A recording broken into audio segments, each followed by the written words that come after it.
This is my kohlrabi soup follow-up. The other day I harvested kohlrabi and some of them were kind of big. I was worried that they might be too spicy. The ones that were super big, I went ahead and gave those to the chickens. They didn't complain very much. And then the others I preserved.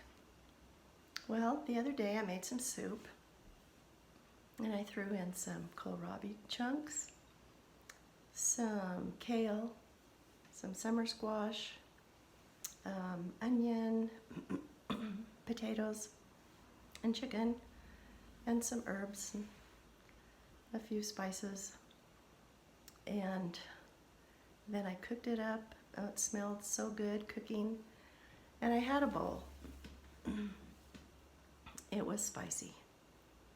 So I thought, what can I do to kill this spice? Because other than the spiciness of it, it tasted pretty good. So I decided that, well, I thought about it, and when I eat Mexican food, if it's too spicy for me, then I drink some milk or add some cheese or sour cream, and it seems to do the trick. So I thought, okay, I will add some kind of milk product to this kohlrabi soup, and maybe it will calm it down a little bit for me. So I put some cheese in it, and I put American cheese slices, and I tore them up in some smaller pieces and stirred them in the hot soup, and they dissolved somewhat, and not all the way, but then I ate the soup and it was so good. And that was the trick. The cheese killed the spiciness of that kohlrabi that I was having a problem with. So I decided that's what I'm going to do with the rest of the soup, and I have been doing it. It's just adding some of that cheese. Now, I assume that it doesn't really matter what kind of cheese you throw in, or if you just dump in some milk, make it more like a creamy soup. That should do the trick too, if you have this problem with your kohlrabi. So, yeah, I don't think it really matters that much what type of milk product you put in. Here's a little demonstration. So we have 3 bowls of my spicy kohlrabi soup.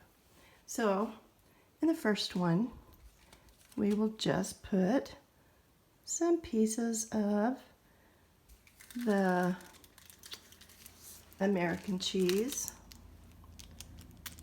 and like I said, some of it will melt in your hot soup. Just stir it around in there. That should kill the spiciness. So, it doesn't really matter what you use, what kind of cheese you use. So here is some sharp cheddar cheese. Yeah, just throw that in. So yeah, I don't think it really matters what kind of cheese you use. I think anything will do the trick.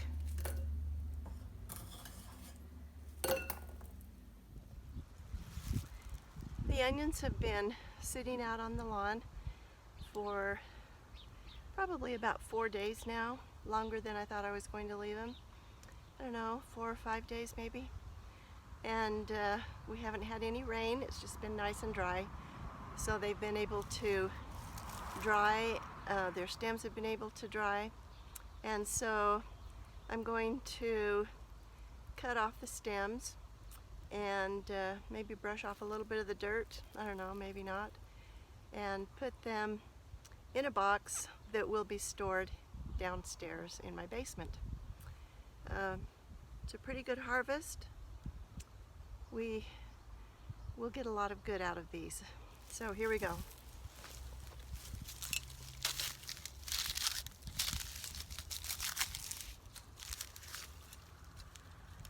What I'm going to do is kind of cut up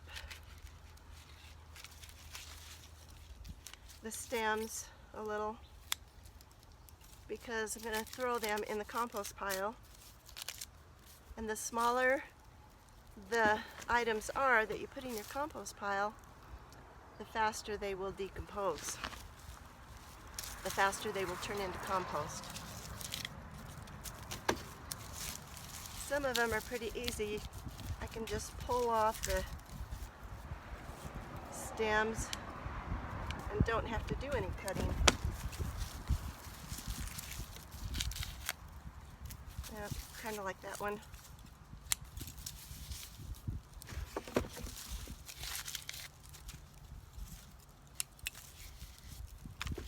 Okay, so that's all there is to it. Pretty easy. And also with a lot of my onion harvest, I'm going to, like I mentioned before, cut them up into cubes in their raw state and put them on a cookie sheet, put the cookie sheet in the freezer, and freeze the cubes or pieces. They don't stay in perfect cubes, of course. And when they're frozen, I'll take those and put them in a bag. And then it's just really easy and fun to reach in the bag, grab what you want for whatever it is you're making, a couple of handfuls of chopped up onions, and put them in with your stew or your tacos or whatever. Just an easy way to use them, so I like to do that. So I don't store them all in the basement. I store some of them in the freezer too.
So here's the onion harvest.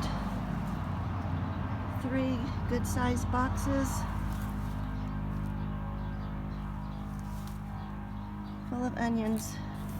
Some of them are, yeah, pretty good size. That one would make onion rings. Sounds good. So there they are. Now I'll take these in and freeze some of them and store the rest of them in a dark, cool, dry place downstairs. This one right here, you probably notice looks a little brighter colored. Well, I took all the skin off the outside of it. It's a double one, and I'm going to use this first. And there's also one other one, which I think is right here near it. This is like 3 or 4 bulbs hooked together. they don't store as well as just the singles, so for me anyway. So those I will use first. But I'm happy to get this harvest, and it's plenty for me and for my kids and my neighbors to have a few onions occasionally. Thank you for joining me on this onion video today. I hope you learned something, and also thank you for joining me for the soup demonstration. I hope that it wasn't too cheesy, and always remember that even when you take it slow, you can accomplish a lot. Thanks. Have a good day.